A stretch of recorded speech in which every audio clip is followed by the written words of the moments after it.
안녕하세요. 이번 저널클럽 발표를 맡게 된 석사과정생 이현주입니다. 제가 이번에 발표할 논문은 Characterization of Lactobacteria from Turkish sourdough and Determination of their exopolysaccharide production characteristic입니다.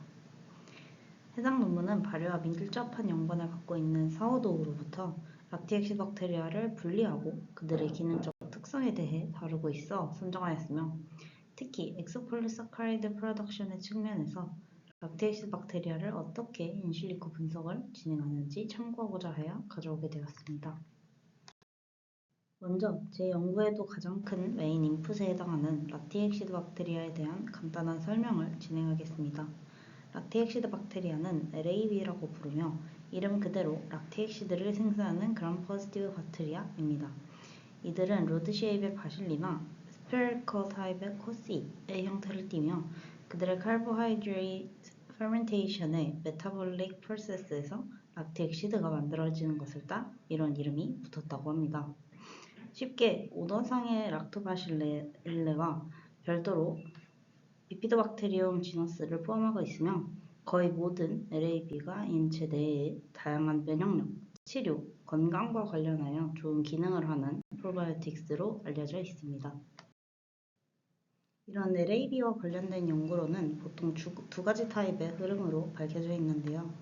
그 첫 번째가 어떤 미지의 환경에서 LAB를 발견하고 이들이 어떤 파일로제네틱 트리에 속해 있는지 등의 특성을 정리한 것입니다. 앞으로 소개할 논문도 이와 유사하게 터키시 사우도에서 LAB를 발견하고 이를 추출해서 어떤 종들이 들어있고 이들은 어떤 특성을 보유하고 있는지를 정리한 것입니다. 이와는 다르게 LAB의 effectiveness에 대한 연구들도 존재합니다. 기존에 알려진 LAB에 대해 이들을 취합하고 어떤 환경에서의 LAB가 어떤 특성을 가져서 이런 환경에서 좋거나 나쁜 점들이 존재하는지 등에 대한 기능적인 측면에 집중한 연구입니다. 기존의 많은 연구들이 이전과 같이 어떤 환경에 LAB가 존재한다 정도의 밝히는 연구만 했다면 최근엔 그 밝혀진 LAB가 그 환경 안에서 어떤 효과를 내고 어떤 기능을 하는지에 집중하는 연구들이 많이 나오고 있습니다. 타이틀에서 또 유념해서 보아야 하는 부분은 엑소폴리사카라이드입니다.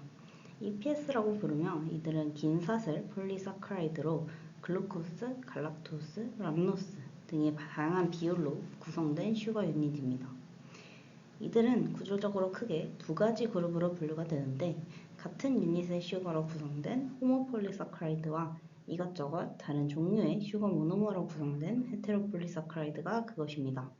그 구성에서 힌트를 얻을 수 있지만 절텔리의 연구에서 호모폴리메릭 EPS의 생산에는 단 한 가지의 쥔만이 필요하지만 헤테로폴리메릭 EPS에서는 다양한 종류의 쥔이 필요하며 이들이 서로 쥔 클러스터의 형태를 구성하고 EPS 생산에 동일하게 관여하고 있음을 밝히고 있습니다. 앞으로 말씀드릴 논문에서도 EPS 생산과 관련된 부분을 프로덕션 측면뿐만 아니라 쥔 익스프레션 단위의 측정을 통해 이들의 관련된 발현에 대해 다루고 있습니다. 앞에서도 가볍게 언급했듯이 해당 연구는 사워도우에서 LAB를 컬렉션하고 추출한 LAB에서 EPS 익스프레션을 관찰한 다음 EPS 신세시스와 관련된 쥔들이 클러스터되어 있음을 밝혔습니다. 12개의 사워도우 샘플은 pH, LAB 및 휴모스 측면에서 특징지어졌으며 그 결과는 테이블 2에 나와 있습니다. 발효기간의 마지막 단계에 있는 사워도우 샘플의 pH는 3.37에서 3.95 사이였습니다.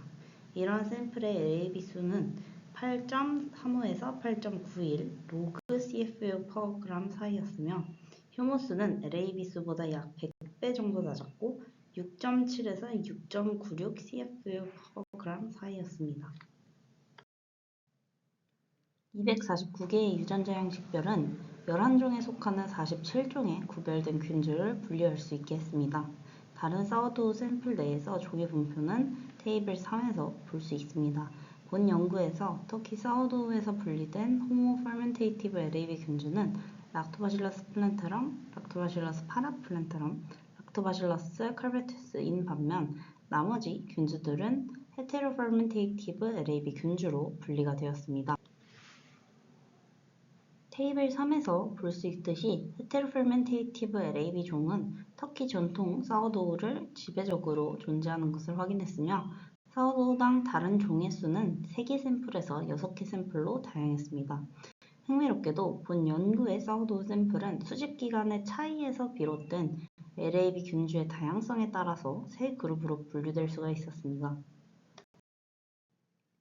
피겨 1은 7개의 다른 그룹의 형성과 계통 발생학적 관계를 보여주는 별개의 사워도우 균주의 16S RNA, rRNA 유전자의 메가5 정렬을 나타냅니다.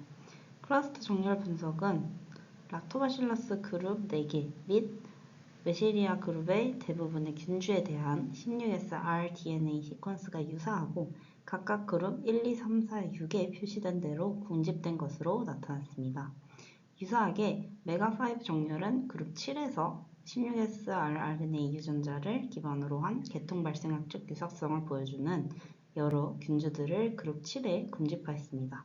마지막으로 메가5 정렬 분석은 락토바실러스 칼베투스 및 로시의 균주를 다른 그룹에 비해 많은 뉴클레오타이드 취향과 함께 그룹 5로 함께 배치했습니다.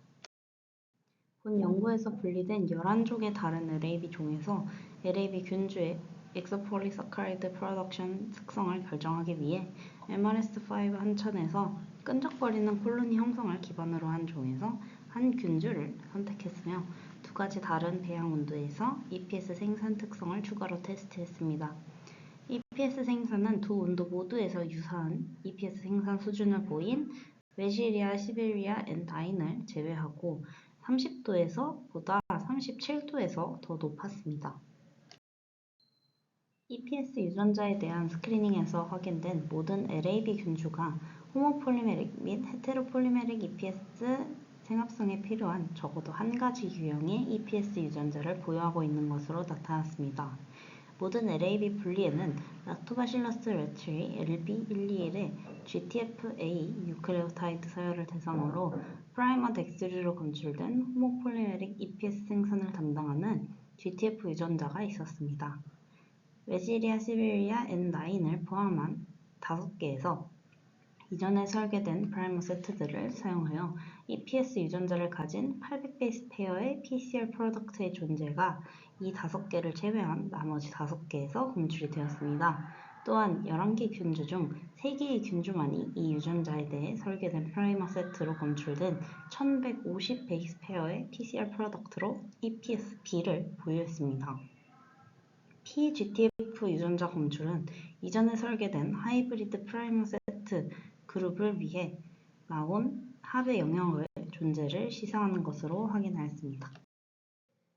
사워도우의 빵의 품질은 주로 LAB 균주에 특히 사워도우 마이크로플로라에 의존하며 사워도우의 형성에 기여하는 LAB 종의 결정은 필수 불가결하다고 합니다. 유럽 사워도우의 마이크로플로라에 대한 지식은 확대되고 있지만 특히 터키 지역의 사워도우로 수용된 연구는 그리 많지 않다고 합니다. 사실 이 연구는 터키 사워도우의 형성에 책임이 있는 주요 LAB 종을 식별하고 이 균주의 기술적 역할을 식별하기 위해 추가 실험실 규모의 발효에 사용할 수 있도록 하는 것을 목표로 했었습니다. 사워도우 샘플의 pH는 이전 관찰과 유사한 범위였으며 LAB와 효모 모두 사워도우 발효 과정에 관여하며 이전 지식과 유사하게 사워도우 샘플의 LAB 효모 비율은 100대 1로 나타났습니다. 이 연구에서 얻은 249개의 분리체에 대한 유전자 유형의 특성은 락토바실러스 플랜타럼을 포함한 11종에 속하는 47개의 다른 균주의 존재를 밝혔습니다. 이 균주는 사워도우의 LAB 마이크로플로라를 식별하기 위한 샘플링의 중요성과 기원을 보여주는 수집 기간에 따라 3개로 명확히 그룹화되었으며 이 그룹화는 또한 베이커리 환경, 밀가루 및 밀가루 유형의 기원, 사워도우의 미생물 구성 결정 등을 위한 기술 적용의 차이를 보여주는 이전의 연구 결과들과 일치했습니다. 모든 분리된 종들은 잘 알려진 사워도우 종으로 지정될 수가 있었지만 락토바실러스 샌프란스켄시스는 전통적인 사워도우에서 우세한 박테리아 종 중의 하나로 보고되었었는데 이는 그룹 1 샘플에서만 얻었지만 사워도우 샘플에서도 이 종을 발견할 수 있었습니다. heterofermentative LAB 종은 특히 사우도우 발효가 자발적으로 일어날 때 사우도우 마이크로플로라를 지배하는 것으로 확인되었습니다. 이전 지식과 유사하게 이들의 결과는 또한 전통적인 사우도우와 LAB 종에서 heterofermentative LAB의 우세함을 확인시켜 주었습니다. 더 중요한 것은 발효 기간이 끝날 때 동일한 사우도우 샘플 내에서 이 종들의 공조는 특히 발효 온도와 사우도우 pH에 의한 발효 조건에 영향을 받는 유사한 성장 속도로 설명될 수가 있었습니다. 또한 프랑스 사우도우에서 이 종들의 감소하는 존재에 비해 터키 사우도우에서는 의무적인 이종 발효 종의 비율이 지배적이었습니다. 이러한 결과는 사우도우의 최종 기술, 영양 및 물리화학적 특성에 대한 전제 조건이 잘 알려진 사우도우 경밀물로부터 생성된 전통적인 복잡한 마이크로플로라를 드러냈습니다. 사우도우 LAB 균주에 대한 최근의 관심은 사우도우와 빵의 기술적, 물리화학적 특성에 대한 현장 EPS 형성의 기능적 역할로 인한 EPS 생산 특성의 결정입니다.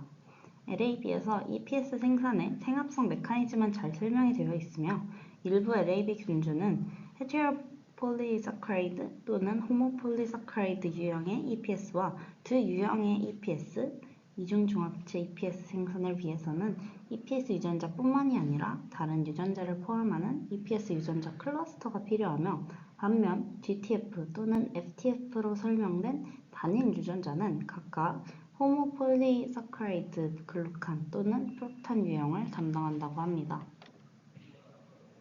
유전적 요인뿐만이 아니라 중간 및 발효 조건을 포함한 여러 요인이 LAB의 EPS 생산 수준에 영향을 미쳤는데요.